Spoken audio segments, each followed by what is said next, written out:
8 de la mañana, 40 minutos. Saludamos a esta hora al señor Ángel Becasino, uno de los estrategas de campaña del ingeniero Rodolfo Hernández y una de las figuras de manejo político más importantes en la historia del país, con un arsenal de experiencias, de trabajos que lo han hecho reconocido como una de las mentes más brillantes en este tema de la estrategia y de la promoción política.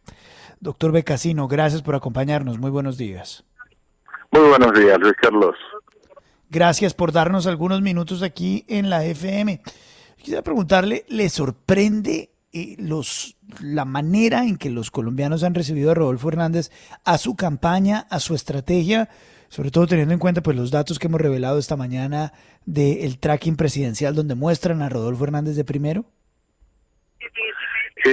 No me sorprende porque siento que Colombia estaba esperando la aparición de una persona como Rodolfo Hernández. Es decir, que en el escenario político apareciera una persona que no respondía a los comportamientos tradicionales de la clase política, que no respondía a un discurso muy florido, pero falto de contenido de sustancia en la mayoría de los casos, y que dijera las cosas de frente, y dijera las cosas sin tratar de cubrirse de posibles efectos colaterales de alguna de las cosas que dijera. Entonces, había una necesidad de alguien que hablara de esta forma y que planteara los problemas del país y las soluciones del país así de claras como las está planteando Rodolfo.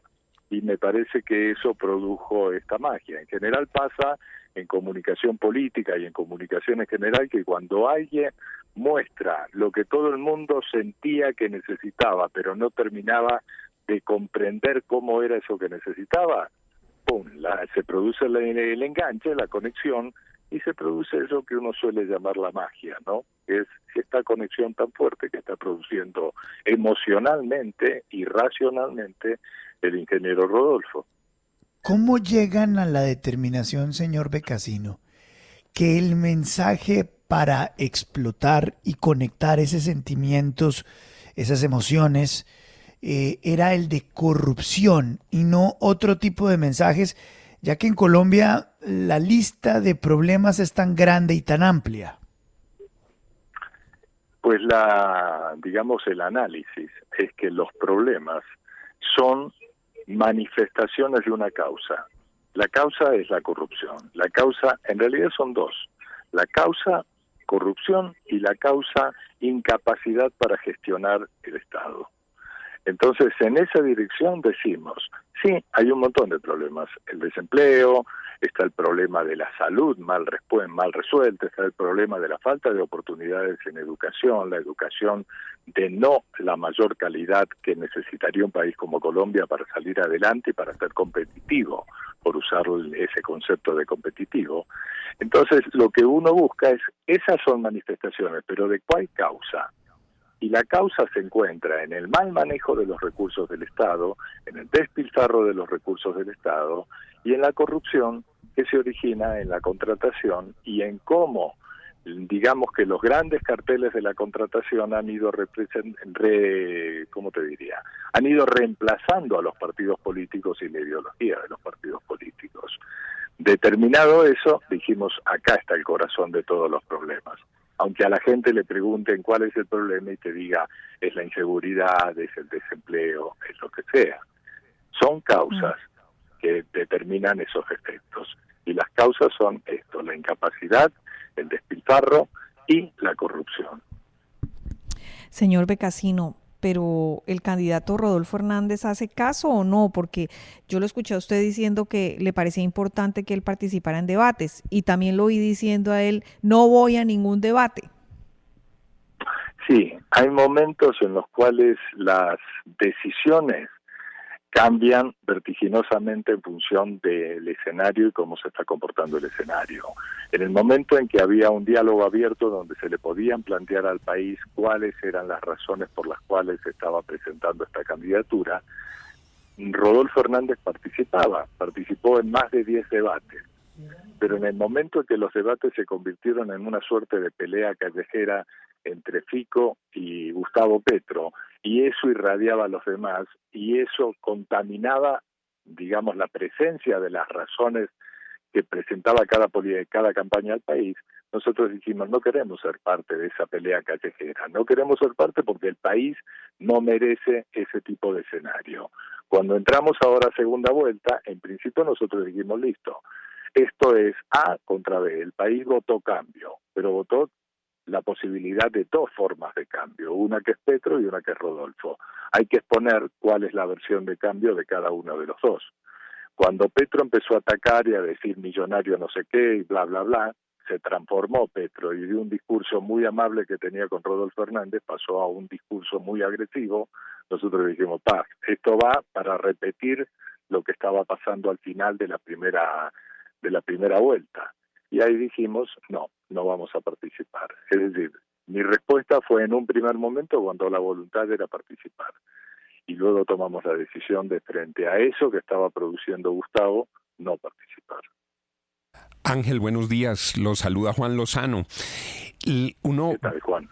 Bien, gracias. Uno ve lo que ha hecho la campaña de Gustavo Petro en estos 2 días y uno ve 3 acciones, unas encaminadas a que se desencanten votantes de Rodolfo, otra a que no lleguen suficientes votos de donde Fico a donde Rodolfo y otras a que Petro consiga más indecisos y gente de la que no ha votado que Rodolfo. ¿Cómo van a enfrentar esos 3 campos de acción de la campaña Petro?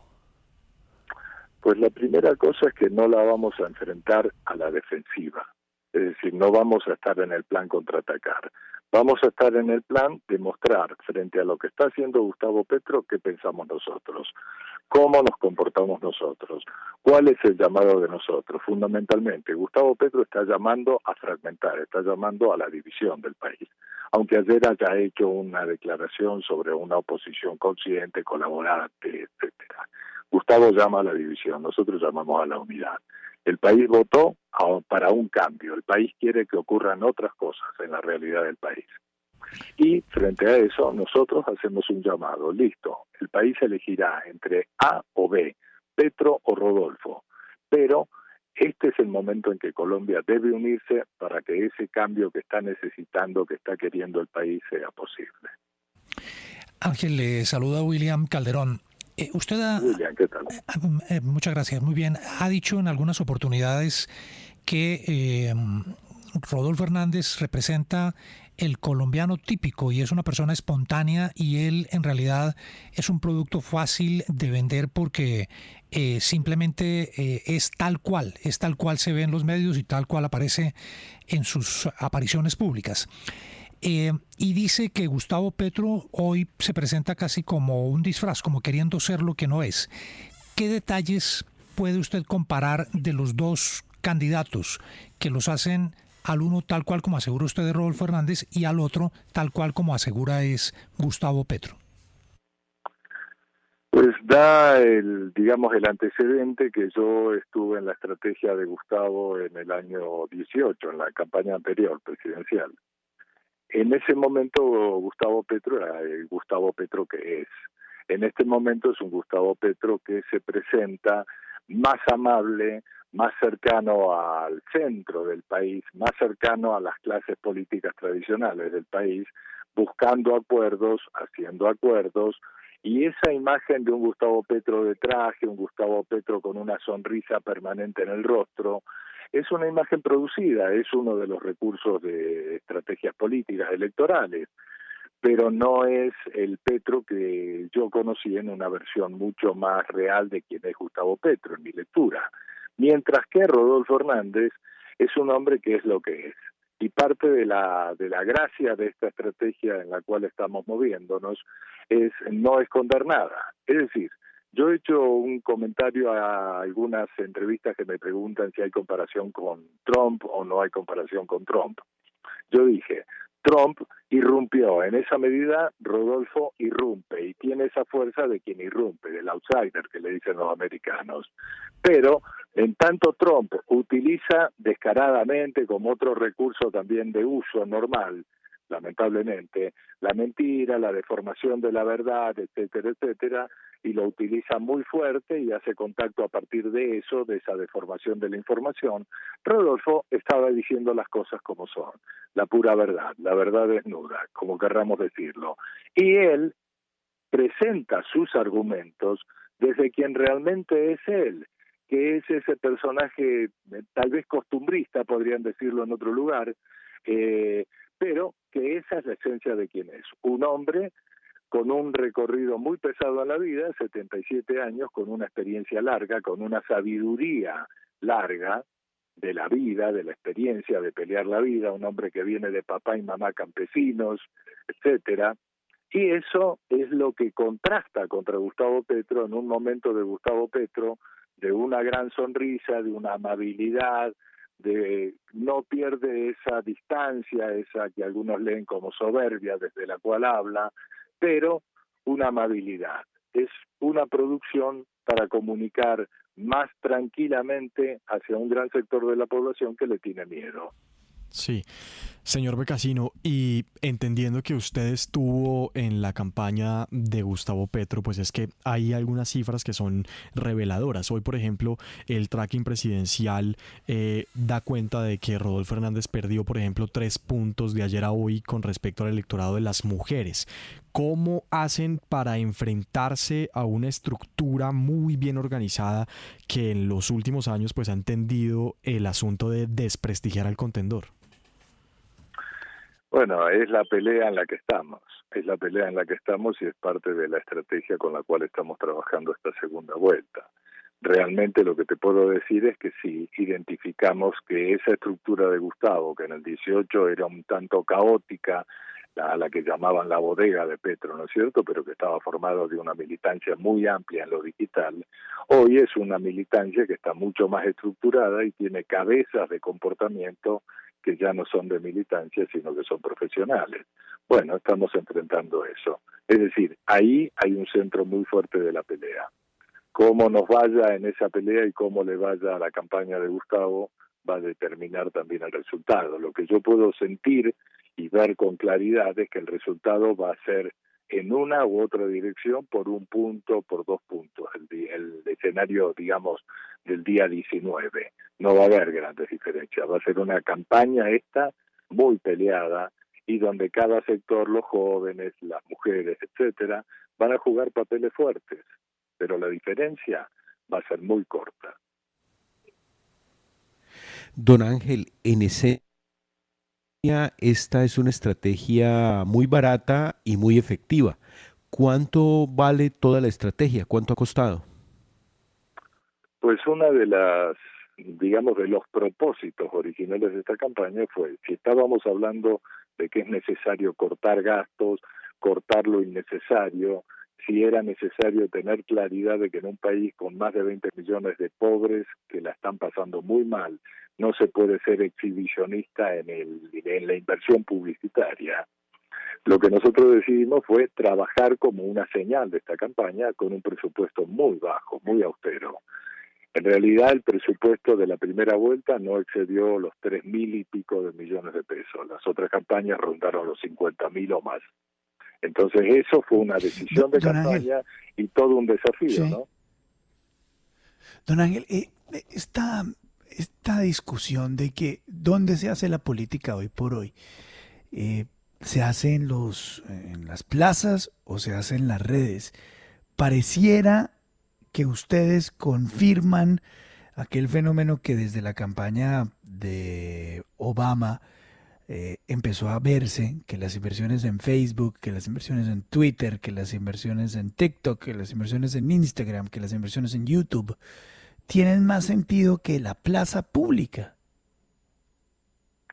En el 18, la campaña de Gustavo Petro recuperó la plaza pública como un elemento muy fuerte de militancia. En el 22, sí, esas grandes manifestaciones de Gustavo Petro son espectáculos. Ya no son una expresión de esa militancia que iba creciendo como fue el caso del 18. La calle es otro fenómeno. La calle caminada por Rodolfo es otro fenómeno del espacio público. Pero las redes sociales son realmente donde se está dando la vida del debate, la vida de la discusión política, la vida ideológica en este momento. ¿Cómo se trabaja? ¿Más que en los medios tradicionales? ¿Más que en las entrevistas? No, ¿Más que en las entrevistas que es los un debates? juego, es un juego entre los dos. Si vos mirás, las entrevistas repercuten en las redes sociales y a su vez las redes sociales repercuten en las entrevistas y en la cobertura de los medios aire. Entonces hay un juego de distintos elementos. Cuando tu campaña es de bajo recurso, tenés que trabajar mucho mejor las redes sociales porque si no estás frito, ¿no es cierto? Entonces en nuestro caso nos volvimos mucho más agudos en el uso de las redes, más creativos, generamos muchos más contenidos que las otras campañas. Cada día teníamos contenidos dando respuestas a muchos segmentos de la ciudadanía. Entonces, eso produjo una diferencia grande en nuestro manejo de redes sociales. Ahora, don Ángel, esto obedece a que Colombia tiene más del 80% de una población que vive en ciudades y que más de un 80% de esa población que vive en ciudades tiene ya teléfonos móviles. Es decir, ¿no es un riesgo tomar esa actitud? No, no es un riesgo por dos cosas. Acá hay dos fenómenos digitales. Uno que son las redes sociales, que uno en general siempre habla de esas, pero hay mensajería, WhatsApp, que es otro elemento de ese comportamiento digital. Y cuando entras a WhatsApp, estás en la esfera rural, hay WhatsApp. No hay redes frecuentemente, no entra bien Internet, pero WhatsApp está trabajando. Entonces, a través de eso, más las entrevistas y la exposición en los espacios periodísticos de los medios aire, vos estás llegando al país. Por ejemplo, en el caso de Rodolfo, él tiene una conexión fuertísima con el mundo rural de Colombia. Gran parte del apoyo viene de ahí. En las cifras lo ves en parte, pero nosotros detectamos que está más allá de las cifras que dieron la primera vuelta, el apoyo que tienen departamentos como el Meta, como Caquetá, como Arauca, etcétera. ¿Las tendencias en Twitter importan? Las tendencias importan e importan cómo interactúas con las tendencias. Una parte nuestra de nuestra movida es, como lo vio cualquiera que le haya mirado con atención, estar constantemente en la jugada de las tendencias, ¿no?